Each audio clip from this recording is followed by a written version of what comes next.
All right, this is a neat example of using a sine function to model a periodic phenomenon in nature. The number of hours of sunlight each day in Boston is given by this equation. And we're supposed to find the period and amplitude and shift and stuff and tell what their significance are. All right, so first up, let's look at it. This models, the number of hours of daylight in a day throughout the year. So it makes sense that that would change on an annual basis. Throughout the year, in the summer, the days are longer. In the winter, the nights are longer. So, so we get this. It says find the period. Well, the period ought to be 1 year. So the period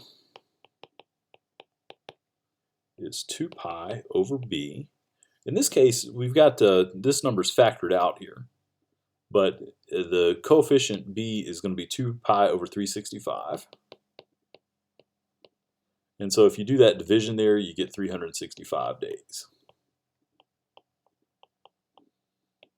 And that makes good sense. So let's look at this. This thing is shifted up. It's shifted up by 12. So if I come up here and I go to 12 and I just draw a vertical or horizontal line across there, we can see that's the midline for our graph. So here is the maximum. Notice the maximum amount of light we get per day. 12 is like the midline, and then we get 3 times something, the sine of something. Now, sine at some point is going to be 1, and at some point is going to be -1. So the most light we'll ever get will be 12 plus 3, and the least light we'll get will be 12 minus 3. So yeah, right here, this is where we get 15 hours of sunlight, and this time over here is where we get 9. So let's see, what else are we asked to do? Find the longest and shortest days of the year.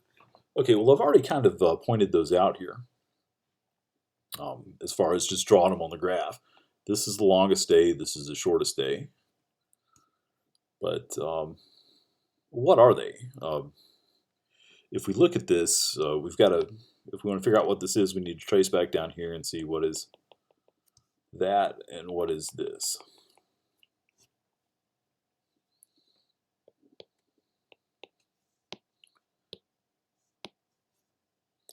All right, but what about that 79? 79 is the shift. 79 is, since they're talking about this being a sine wave, 79 is where it starts. So that's right here. 79.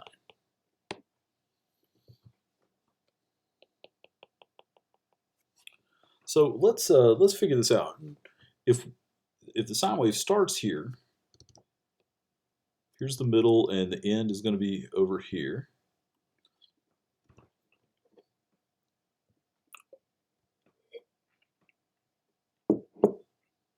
When does this longest day occur? Well, let's figure this out. Going from here to here, that's 1/4 of the period. So the longest day occurs at day 79 plus 1/4 of the period. So 79 plus 365 over 4 is 170.25. I'm going to round that off to day 170. And the shortest day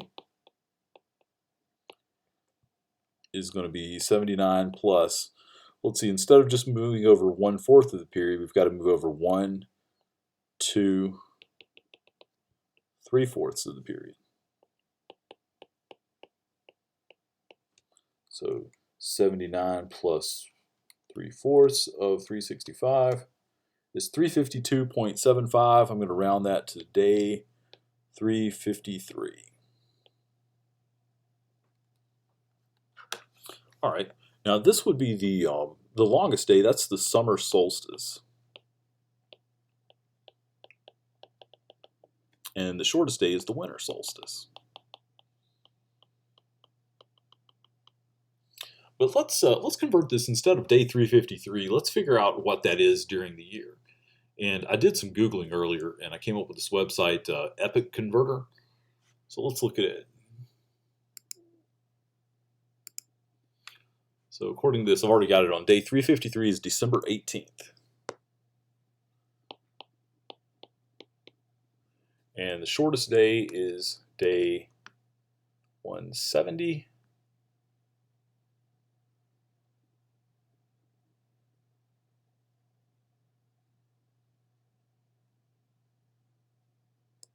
That's June 18th.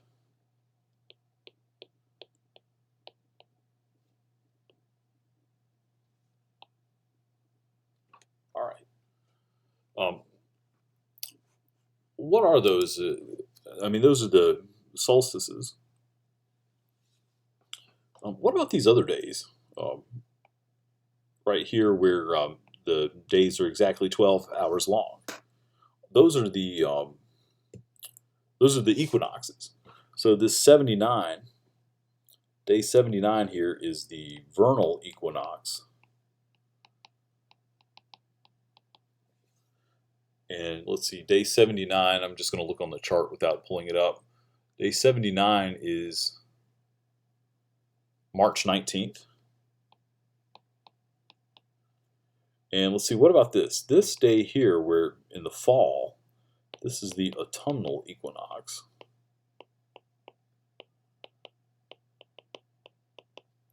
And let's see, that's on day 79 plus half of the period.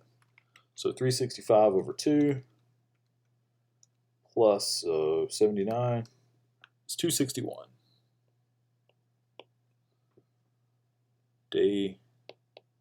Let's say 261.5.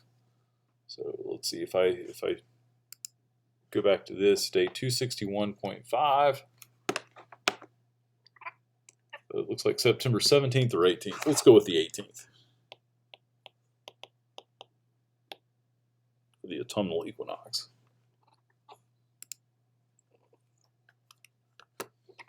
So one thing you might ask is this an accurate model? And it's pretty good, I think. It's not completely accurate, but let's talk about it a little bit. So according to this, the 79th day of the year would be the vernal equinox, and that's when we start the cycle here.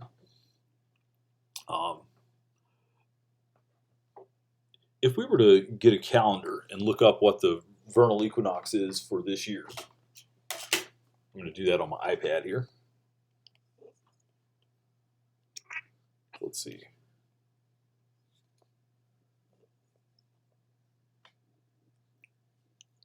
Vernal equinox 2020.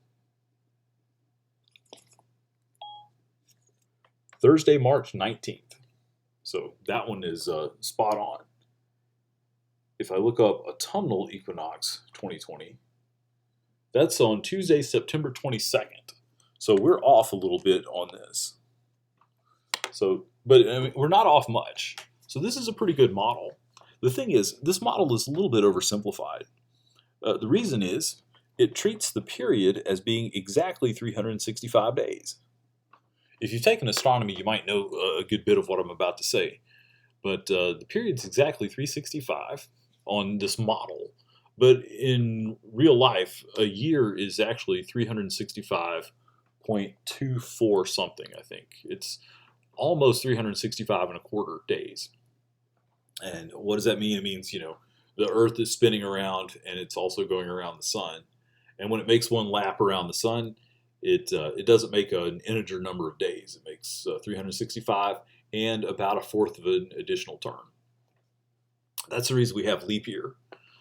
They put leap year every 4 years because that 1/4 of a day adds up. And so by putting in an extra day every 4 years, that mostly cancels it out.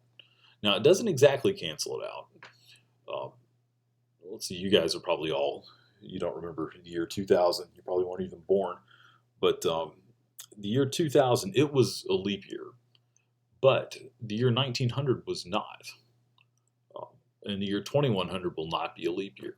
Leap years, normally, what they do, they usually come every 4 years. But if a year ends in 00, it's not a leap year unless it's also divisible by 400. So like 2000 is divisible by 400, so it was a leap year. 2400 will be a leap year, but 2300 will not be. 2200 will not be.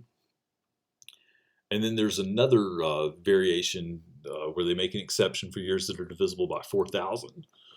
And all of this is stuff just to make just to sort of make little corrections to the calendar.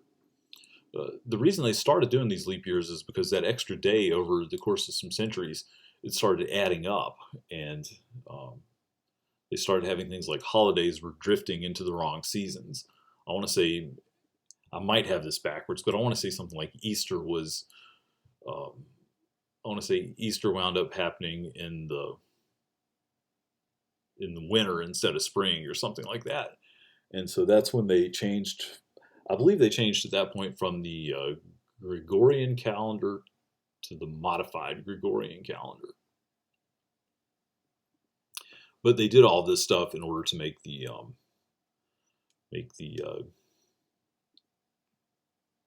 year, the calendar year, match up better to where the sun is going around the Earth.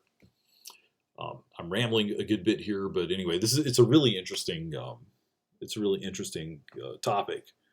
I mean, I knew about leap year, of course, but when I took an astronomy class in college, I learned all the details about the Gregorian and modified Gregorian calendars, and it's really interesting stuff. So anyway, that sort of gets back to another thing. Whenever you're using a problem like this as a model, it's important to remember this is just a model. It's not exactly the way reality works, but it's a really good approximation. So anyway, I think I will stop talking about this here, and we'll pick up some other stuff in the next video.